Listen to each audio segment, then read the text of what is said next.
Hello children, today I'm going to do the first midterm lesson Modern Prose To Kill a Mockingbird chapter 17 to 19. In chapter 17, we can see the trial begins with testimony from Sheriff Tate. So you can see a picture of Sheriff Tate who is going to tell what has happened. Uh, in the case Tom Robinson's and Mylas. The prosecutor, Mr. Gilmer, questions Hecate about the events that occurred on November 21st at the Evel residence. Ted says that Bob Ewell came to his office saying his daughter had been raped and beaten by a black man.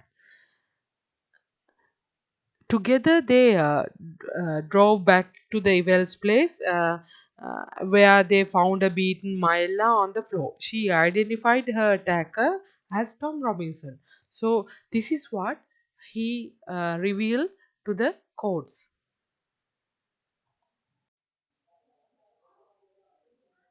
Atticus establishes that no doctor was called and that it was the right side of the girl's face that had taken much of the beating. So this indicates us that her attacker is left-handed.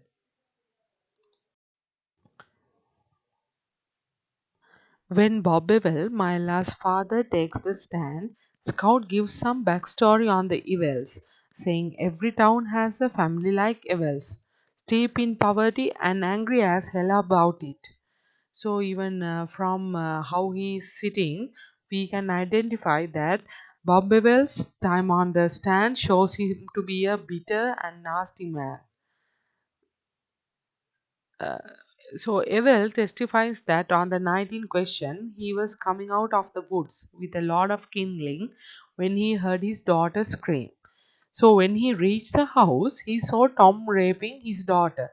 So this is what he revealed to the court. At that time, Tom Robinson fled as Ewell entered the house. He checked on his daughter and ran for the sheriff. Uh, so now you can see, like, while he was telling the story, now Atticus is having a very very curious look, and he wants to cross-examine from Ewell, and he asks why no doctor was called. So at that time, Ewell says it was too expensive and there was no need. So Atticus again asks Bob Ewell to write his name so the court can see. So the jury sees that he is left-handed, and a left-handed man would be more likely to leave damages on the right side of a girl's face. So before Ewell leaves, uh, the witness stand. Atticus shows now before he leaves the witness stand. Atticus shows him to be a left-handed, a fact that suggested he could have been my last attacker. Now, Atticus wanted to prove that not Tom Robinson, but he is the person who actually who has beaten Myla, not Tom Robinson.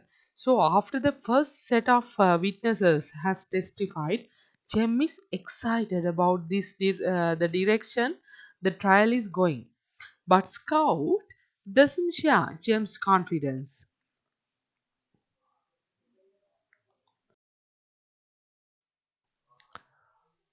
Okay, children.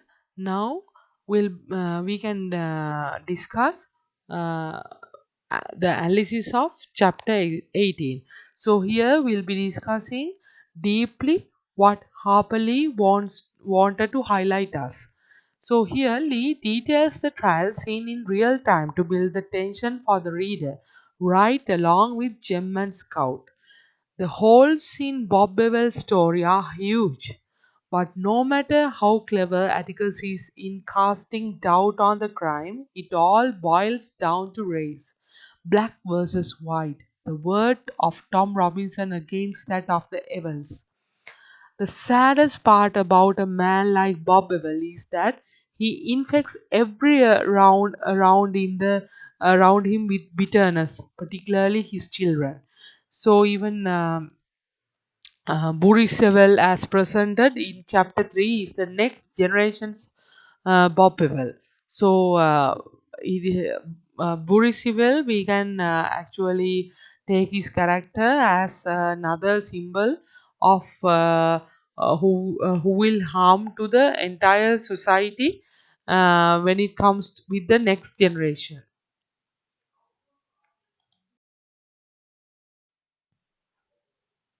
In chapter 18, we can see as the trial continues, the town is attached to the proceedings and cannot wait until Myla takes the stand.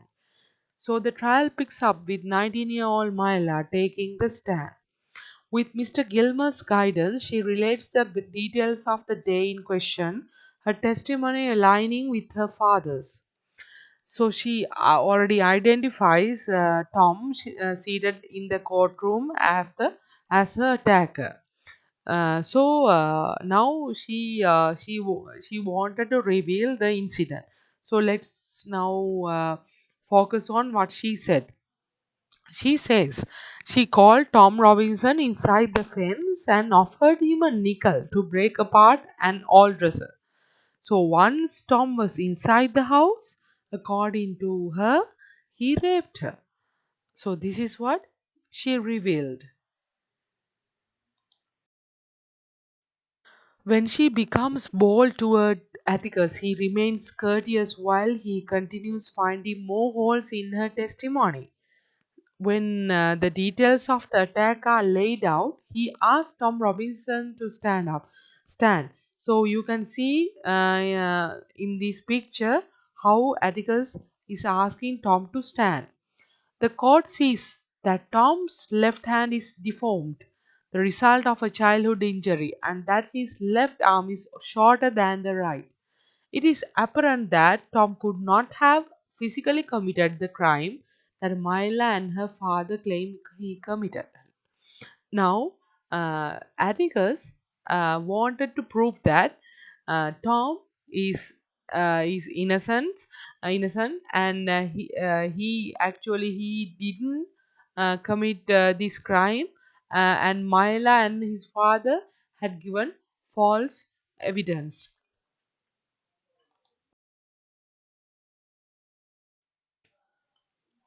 By the end of Myla's testimony, Atticus has cast doubt on her portrayal of the events.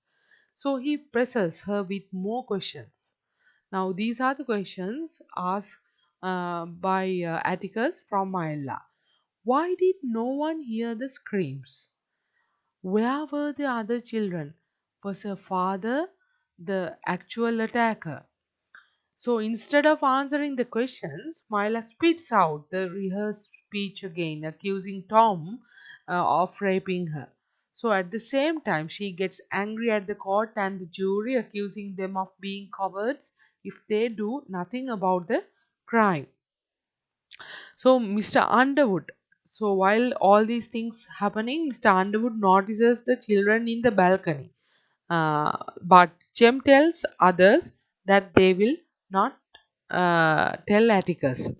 So the prosecution breaks and Atticus calls only one witness. So we'll see who is that witness. If we look into the chapter 18 analysis, we can see Lee's skilled handling of Atticus's cross-examination of Mylas sets up a reasonable conclusion. So what is the reasonable conclusion? There is no way Tom Robinson could be guilty of the crime. In spite of Atticus's characteristic of gentle manner, Myla reacts fearfully and disobediently. When he presses her with questions toward the end of this examination, she simply stops answering. While Atticus knows that winning the case is unlikely, the children express a childlike sense of hope that based on the evidence, Tom Robinson cannot be imprisoned. So Lee has shown the trial from the perspective of Atticus, Jem, and Scout.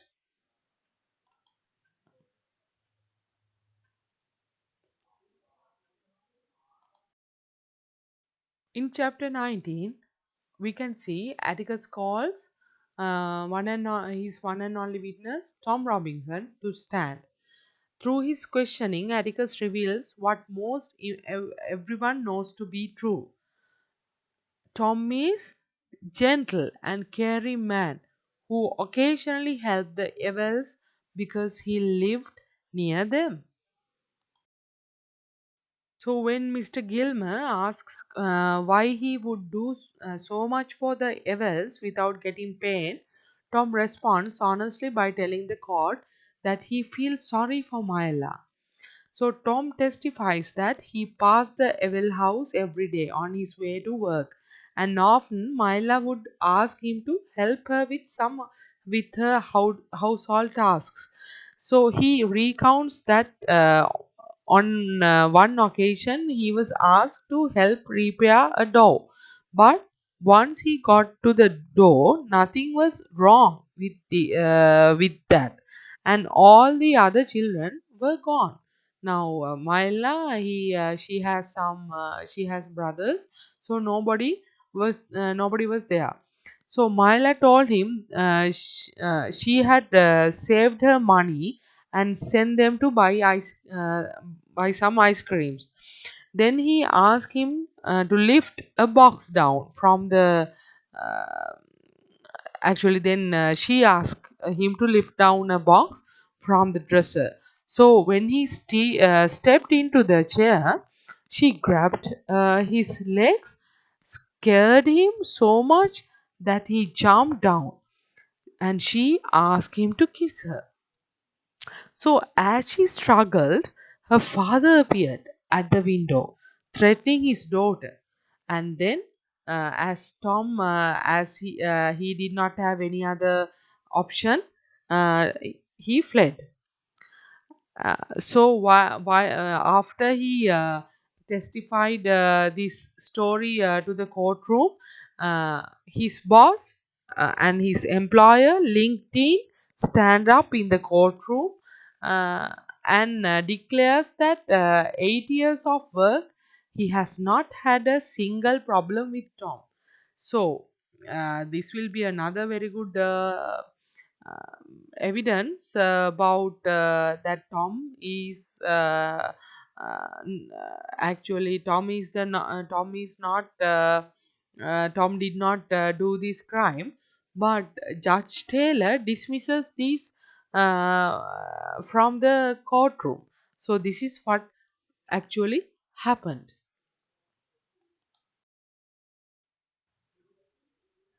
But Mr. Gilmer implies that Tom had motives for always helping Myla. Tom eventually declares that he felt sorry for her. This comment puts the courthouse ill at ease, since in Maycomb, black people are not supposed to feel sorry for white people. So here we can see racism. The theme racism. Mr. Gilmer accuses Tom of lying about everything.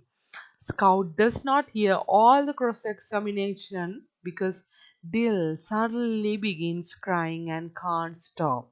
So he was really emotional while Mr. Gilmer was accusing Tom. So Dill complains to Scout about Mr. Gilmer's treatment of Tom. He was not satisfied with Mr. Gilmer about how he actually treated Tom. Okay, if we see the analysis of chapter 19, if the mockingbird symbolizes innocence and vulnerability, then it becomes obvious in chapter 19 that Tom Robinson is the story's mockingbird. Calpurnia and the people at her church think he is a decent, hard working man who comes from good people. During his testimony, it becomes clear what a kind and selfless person Tom really is. Lee has chosen appropriate dialogue for her characters so that their personalities and honesty are self evident. Lee's details and presentation she makes the trial unbearable. There is a sense that the truth, even though its clarity will not win out in the end. So uh, we have come to the end of chapter 9 analysis. So by looking at this, I hope children you will come across with the themes of chapter 18, 17 and 19. Okay, children, now I already prepared you some questions based on chapter 17 up to chapter 19. So, you to understand more about each chapter, so please refer your textbook and come up with the relevant quotations and answer to all these questions.